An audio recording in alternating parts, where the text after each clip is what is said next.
back to my channel. If you're new here, my name is Jessica and I created Dolled Up by Jay. So in today's video, I'm going to be discussing with you 9 luxury items that I'm glad I did not buy in 2021 and why. So if you guys are here for it, definitely give the video a thumbs up and keep on watching.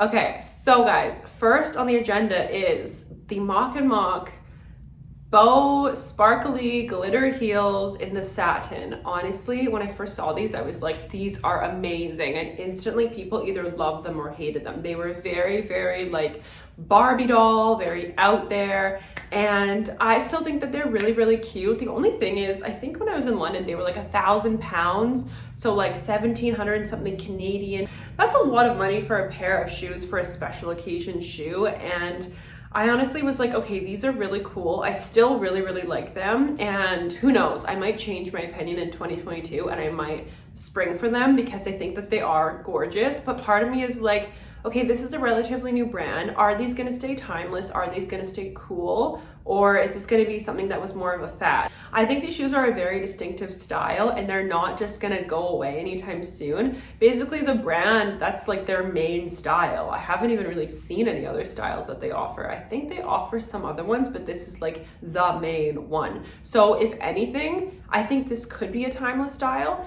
but I just remember when I saw Cassie Thorpe's video showing the crystals, how they had come off on the ropes of the shoes. And I was like, that's crazy for a shoe that expensive. That just should not be happening. And so after I saw that, I was glad that I did not buy them for New Year's Eve or any other occasion. Now, someone did point out in that video as well in the comments that she could have returned them, I'm sure, that she could have gotten the customer service to exchange them for her. Probably, actually, that's a very valid point, and especially in that price point, like I would 100,000,000% return those shoes if that happened to me. I'm not sure why she didn't. Maybe it went past the return policy time, I'm not sure. But yeah, that just shouldn't be happening. For now, I'm glad I didn't buy those shoes, but I still see them on posts and I'm like, they're so nice. Okay, the next item I'm glad I didn't buy, and I think I was influenced by social media perhaps. I don't even know why I really wanted this, because it's just like not how I dress at all. It's this Fendi FF logo, kind of like crew neck short sleeve top. It's like a fitted fabric. It's really nice, but I'm like, I am definitely not someone to plaster logos like necessarily all over my body, unless it's just like a sweater moment or a t-shirt, whatever. I think the Fendi FF logo is actually like really cute, and if worn properly, it can look really nice. Although I saw this meme and it was like Floyd Mayweather wearing like all the Fendi FFs, and it's just so funny, and I was like, oh my god, is that what I'm gonna look like if I buy this shirt, you know? So I just decided maybe let's not. And also, like, it is a ready-to-wear item, and designer ready-to-wear items are very expensive. All the time you can get a really nice pair of shoes or like half of a designer bag for the price of one ready-to-wear shirt, or even the same price. Personally, like, I'd rather have nice bags and shoes, buy clothes from like premium high quality brands, but I don't necessarily need designer ready to wear. And also, I mean, that adds up so fast. You can easily have a $10,000 outfit in like a second once you start buying ready to wear from designers.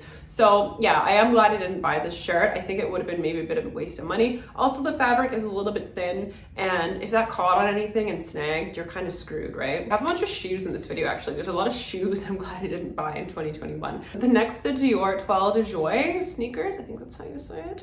I tried these on in a Dubai shopping vlog, and I thought that they were really cute, and I put a poll on my Instagram stories saying, you know, should I get these? Should I become a sneaker person? I'm not really a sneaker person in Dubai.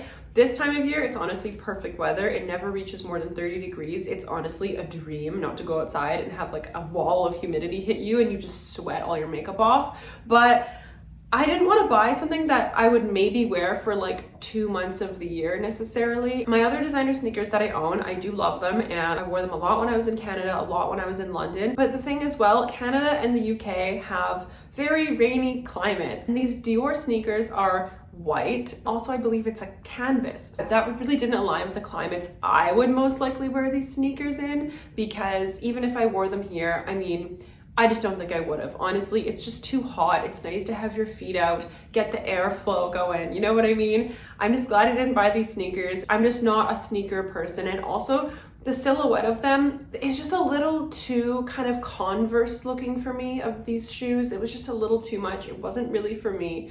I really love the YSL Andy sneakers. I did a detailed review video on both my pairs of those. I'll link that down below. That's quite a popular video if you are interested in very streamlined, sleek leather sneakers that aren't going to be too kind of clunky. Okay, next item I'm glad I didn't purchase was the Valentino stud sign bag in like the ivory. It's either ivory or white. I really can't tell at the moment.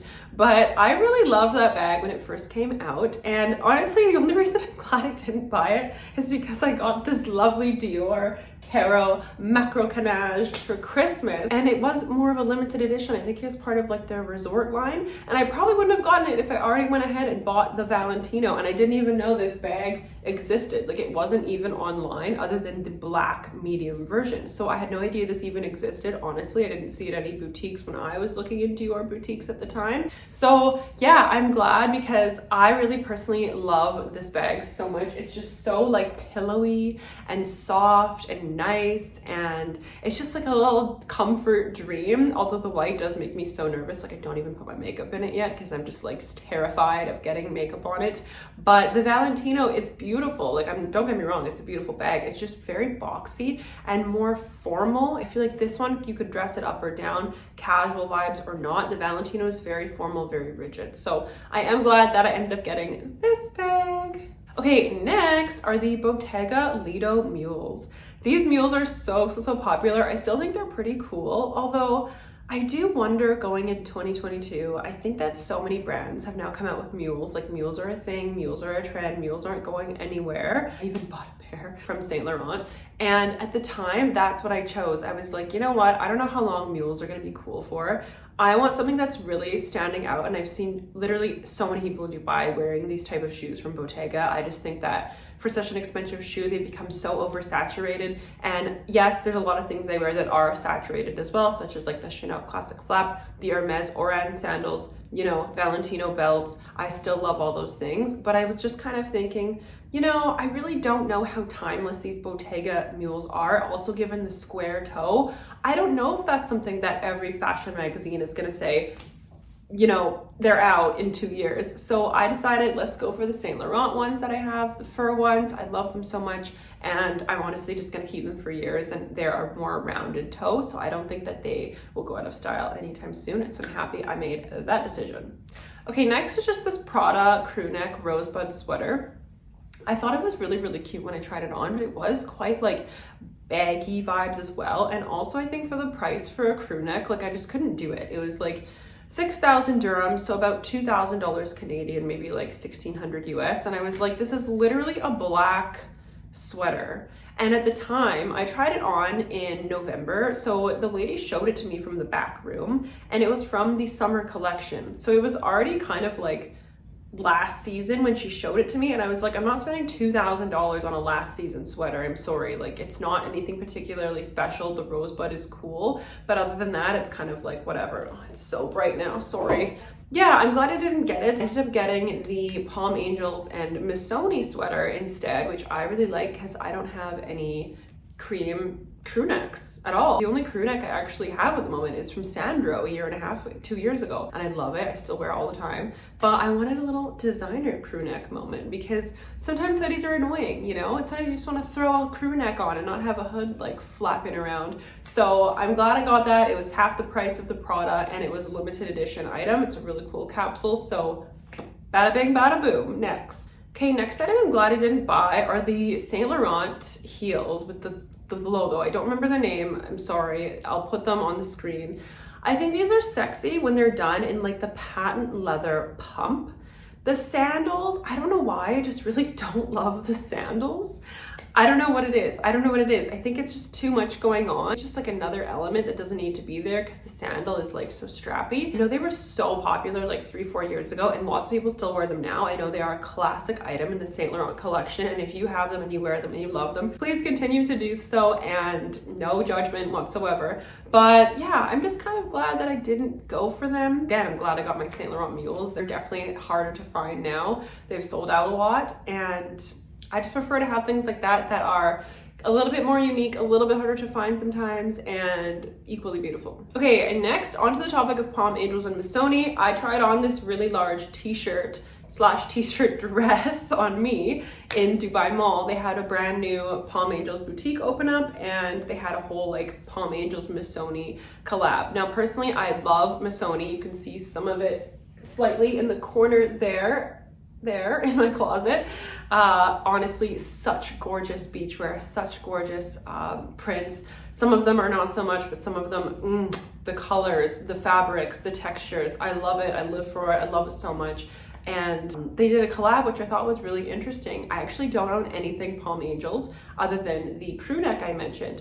And I wanted to go back and get this t-shirt dress. The only thing was the logo on it, it was just a lot, okay? And the thing is, it was also like screen printed on, or however that's called. So I was kind of like, you know, I'm really glad I went for the crew neck instead. It's embroidered, it's gonna last years and years and years. Whereas sometimes I worry that with like printed overlay things like that, when you wash them so many times, they're gonna start to like not be as nice unless you get them dry cleaned. I don't even know if you can dry clean it. I don't even know. So I really wanted like a designer kind of t-shirt dress. So I ended up getting an off-white oversized t-shirt. I think it's actually a men's. Yeah, it's actually a men's. So like, hey, unisex dressing 2022. Honestly, if you ever can't find anything in your size that's a designer and you want like a t-shirt dress moment or even like a hoodie or whatever, look in the men's. Half the time, the things are barely any different. They're tweaked. The Saint Laurent men's and women's hoodies are the exact same price as well. And I found it interesting because the off-white t-shirt dress was like $1,200 or something for the women's, but then when I went and got the men's oversized t-shirt, it was less than half. So I'm like, okay, that's a solid buy. I'm into it. And also you can't really see the off-white logo unless you look at the back with the arrows. Some people say off-white is out. Honestly, I don't care. I like it. I think it's cool. It's very different than what I usually wear. Sometimes I have more of a streetwear vibe. Sometimes I have a kind of more paisley silk blouse and leather shorts vibe. I am just a whole array over here for you, you know? Okay, and last item I'm glad I didn't purchase are the Versace, these like chain link mules. I tried them on in the summertime. They had these really interesting like kitten heels, which normally I'm like, as you know, if you follow me, you know I'm like quite against kitten heels, but there was something about these mules. There was something about them. I was like, maybe I was influenced, but I was like, these are a walking mule. Like you can walk around in these during the day. They're low enough. I thought the square toe was actually cool and they were so comfortable. So I was really considering them and I wanted the woven one with like the scarves. It was like the Trésor de Mer collection. They had like this really beautiful, colorful style. I think I tried on the blue ones I was looking at. I decided though, I was like, you know what?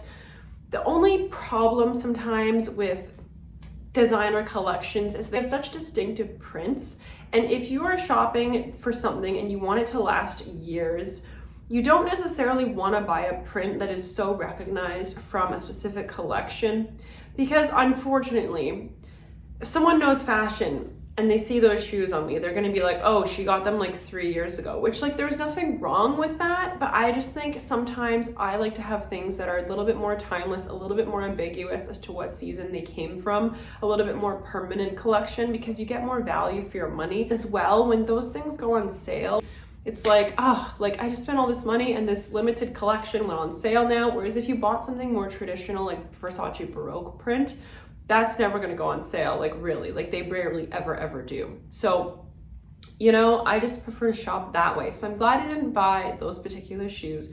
They were super comfortable though, and the customer service was very good. But yeah, what are items that you guys are happy you didn't buy in 2021? I would love to know. I'm gonna put some more fashion related videos here and here for you guys if you want to keep on watching content on my channel. And also do consider subscribing if you enjoyed this. To returning viewers, I love you so much, and we'll see you guys in the next one. All right, bye.